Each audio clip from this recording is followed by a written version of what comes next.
Новое радио. Новое радио, новое радио. Ну что ж, дорогие друзья, гостьей нашего сегодняшнего эфира является генеральный директор швейной фабрики Touchtex и первого отечественного бренда детской одежды «Фасунак» Азиза Касими Раджабова. Здравствуйте, как доехали? Здравствуйте, прекрасно. Как у вас дела, как настроение? Отлично, у вас как? У нас, как всегда, на новом всегда хорошо, все по-свежему, все по-новому. Это радует. Первый вопрос. Touchtex и Фасунак — разные направления, и что это? Touchtex — это непосредственно современное швейное производство с инновационными технологиями. Это швейная фабрика. А Фасунак — это первый отечественный бренд детской одежды. Так это уже является брендом, да? Да, это бренд, который мы продвигаем, который отшивается на этой фабрике. Второй вопрос. Ткани, сырье, дизайн. Откуда вы все это берете? Ткани мы закупаем, к большому сожалению, из-за рубежа, так как до сих пор в нашей стране не производим стопроцентный хлопок, то есть трикотаж. Я очень надеюсь, что в скором будущем мы будем производить одежду из своего сырья. Это будет замечательно, Да, наверное. это так должно быть, так как мы продаем свой хлопок и получаем его потом в готовом виде, в виде одежды, и покупаем это втридорога. Это очень обидно. Понятно. А если не секрет, то из-за рубежа это откуда? Это Узбекистан, это Турция. Как вы пришли к реализации данных проектов? Что вас подтолкнуло на это? В первую очередь подтолкнуло то, что мы, заметив и проанализировав, заметили, что в нашей стране не производится одежда.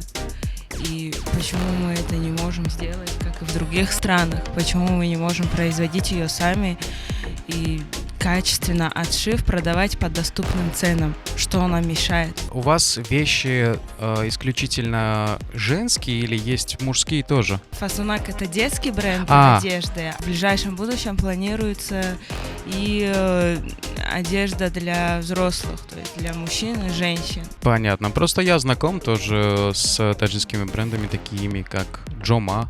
Я думал... Есть, но не на таком большом производственном уровне. Ага. То есть у нас есть какие-то мелкие бренды, которые пытаются что-то сделать, но когда они пытаются отшивать, есть несколько отечественных брендов, которые придумывают гениальные идеи, но им приходится отшивать это за рубежом.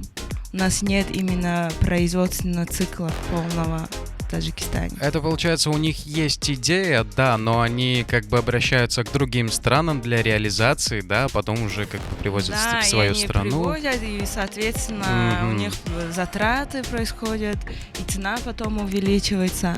А в Touchtex мы принимаем заказы и от частных лиц, и от предприятий, и от тех, кто просто хочет создать свой какой-то бренд, потому что у нас полный цикл, у нас начиная от идеи, от создания одежды до упаковки и реализации. То есть... В принципе, все ясно теперь. У нас есть следующий вопрос. Какие были трудности в создании самих проектов и были ли вообще они? Да, трудности, конечно, они будут в создании любых проектов. С чем мы столкнулись, это с нехваткой специалистов. Ага. Так как легкая промышленность, а именно текстильная в Таджикистане, она не развита, хотя в советское время она была на первом месте. На данный момент у нас очень мало специалистов, в которых мы нуждались. Из-за этого мы приглашали специалистов с Турции, с других стран, которые помогали нам реализовывать какие-то моменты и обучали наших людей, то есть наших сотрудников. И только потом мы смогли выйти на какой-то уровень.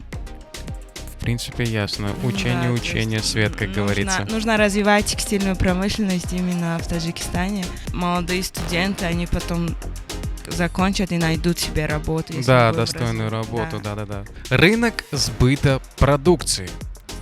Это, вы как-то сбавляете свой товар в другие страны? В какие страны? Нет, пока что рынок сбыта продукции — это в первую очередь наша страна. Только Таджикистан? Сейчас, на данный момент, наша основная задача — это обеспечить наш народ нашей продукцией. То есть это распространить нашу одежду, ознакомить с нашим брендом, а также фабрикой. Это весь Таджикистан. А дальше, конечно, в планах у нас большие планы. Мы хотим выходить на экспорт, принимать заказы от клиентов с рубежа, а также выходить под своим брендом.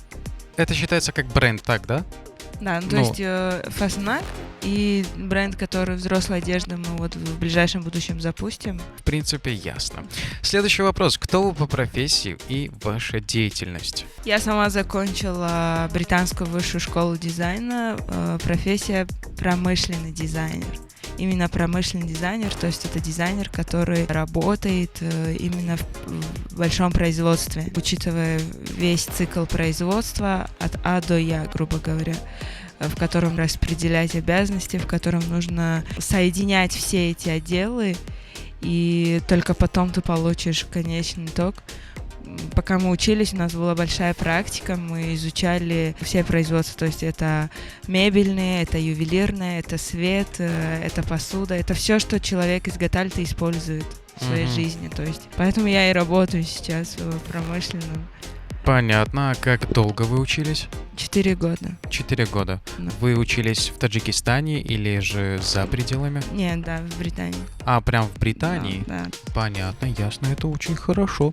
Ну что ж, следующий вопрос. Есть ли у вас в планах открыть еще магазины? На данный момент бренд Фасунак, наш брендовый магазин, он есть в Худжанте, есть в Душанбе на нашем рынке Кормон, а также завтра у нас планируется открытие в торговом центре Садбарк. Будет очень приятная акция 2+1. Я думаю, многих это заинтересует. Наши клиенты в Инстаграме уже собираются. Это хорошо, это хорошо. Да. Следующий вопрос. И звучит он так. Конкурентоспособность и есть ли аналог данных проектов? Конкуренция. У вас есть вообще, в общем, конкуренты в нашей стране? Как мы считаем, что основные конкуренты наши — это сам рынок, это товар, который люди привозят за рубежа. То есть это товары, которые привозят с Китая, с Турции, с Бишкека, из других стран.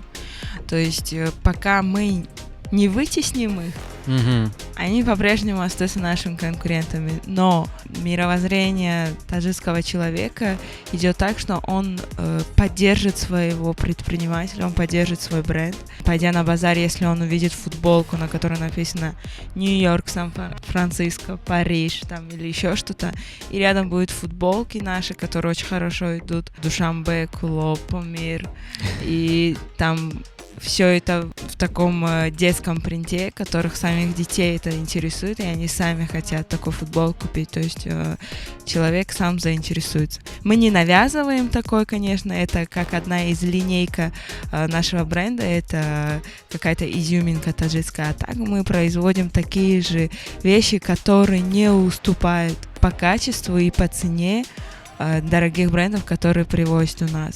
Так как китайские вещи, которые привозят, по той цене, которую мы продаем, они намного уступают по качеству. Мы стараемся сделать наш продукт качественно, доступно по цене и, соответственно, стильно. Следующий вопрос. Команда и сотрудники. По каким критериям шел подбор? Примерное количество ваших сотрудников. Ну, как и на любом предприятии, сотрудников набирают по специальности, той, которая нужна. Но мы также приветствуем, которые только закончили, возможно, у которых нет какого-то опыта или стажа. Мы всегда за стажировку, за практику.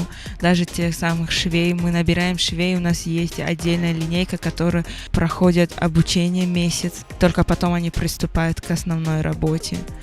Также касается и других сотрудников. Мы стараемся сплачивать наших сотрудников, создавать единую команду. Это нелегко, но это очень большая задача, так как в предприятии более 100 человек на данный момент. Более 100 человек? Да. Вау, это очень Поэтому масштабно. нужно их сплачивать, нужно их постоянно напоминать, что они большая, дружная семья. Ну да. Мы всегда говорим сотрудникам, что у них было желание. Главное — любить то, чем ты занимаешься. Вот Если я вижу, что человек спит на работе, если я вижу, что он из-под палки работает, а если я вижу сотрудника, который готов остаться на работе до 10 или прийти туда в 6 утра, если это нужно, а бывают и такие моменты, то я вижу, что человек любит свою работу. У нас сотрудники многие, они любят свою работу, они любят свою фабрику. То есть это наш второй большой дом. Последние два вопроса. Первый вопрос, это ваш первый проект? Нет, первый проект был текстильный салон по пошиву штор, курпачей, покрывал и так далее. Но там индивидуальный подход, то есть там мы работаем на одного клиента. Там ателье из 3-4 швей. То есть, вы понимаете, это эти объемы и объемы на сегодняшний день. Там совсем другая линия, там именно идет дизайнерский подход под клиента. И этот проект до сих пор существует, наш магазин Deco Home, да, он на Дом печати, шоурум наш очень. Это просто вау. И последний вопрос. Что вы можете пожелать отечественным молодым стартаперам?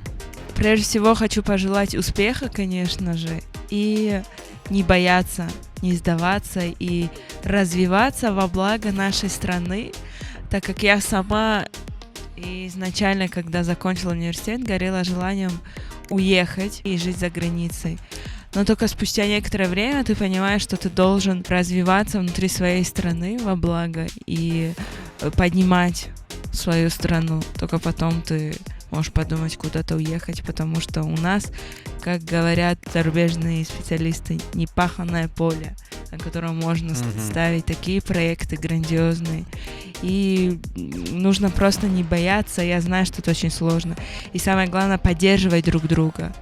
Очень часто сталкиваемся с тем, что молодые предприниматели и бизнесмены, они не поддерживают друг друга. Тут самое важное — это поддерживать. Мы все за одно. Развиваться, сделать что-то лучшее для нас, для наших жителей. Так давайте все будем жить дружно, как говорится. Это правильно, это правильно. Ну что ж, вот таким вот был эфир. Это была рубрика Touch Star, и у нас в гостях была Азиза Касими. Не забываем про наше онлайн-вещание www.newradio.tj. Ну что ж, дорогие друзья, и сейчас мы с вами прощаемся. До скорых встреч, до свидания. До свидания. До свидания. Очень приятно, спасибо. Новое радио.